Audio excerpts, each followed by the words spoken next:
अमरावतीच्या परतवाडाच्या प्रकरणामधील मुख्य आरोपी अयान अहमद याला अगदी थोड्याच वेळात अचलपूर न्यायालयामध्ये हजर केलं जाणार आहे। परतवाडा पोलीस स्टेशनमध्ये ग्रामीण पोलिसांची आरसीपीची 2 तुकड्या ज्या आहेत त्या सध्या दाखल झालेल्या आहेत आणि कडक पोलीस बंदोबस्तामध्ये या अयान याला कोर्टामध्ये हजर केलं जाईल।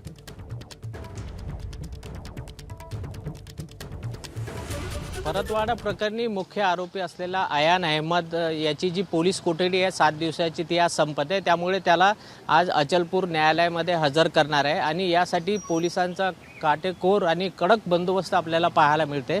जे अमरावती ग्रामीण पोलिसांची आरसीपीची तुकडी आहे त्या दोन तुकड्या या ठिकाणी तैनात करण्यात आलेला आहे। आपल्याला माहिती आहे की अयान अहमदचा जो कृत्य आहे तो अतिशय संतापजनक आहे। त्यामुळे खूप नागरिकांमध्ये रोष आहे। त्यामुळे काही लॉ अँड ऑर्डर उपस्थित होऊ नये त्यामुळे पोलिसांचा कडक बंदोबस्तमध्ये त्याला थोड्याच वेळात या परतवाडा पोलीस स्टेशनमधून त्याला पोलीस कोठडी काढून त्याला न्यायालयात हजर करणार आहे आणि परतवाडा पोलीस परत अयान अहमद जो आहे तो मुख्य आरोपी त्याची पोलीस कोठडी मागणार आहे। या प्रकरणी जर आपण पाहिलं तर एकूण 8 आरोपींना अटक झालेली आहे आणि अयानचा जो मित्र आहे जुबेर त्याच्यावर सुद्धा पोक्सो अंतर्गत एक गुन्हा दाखल झालेला आहे।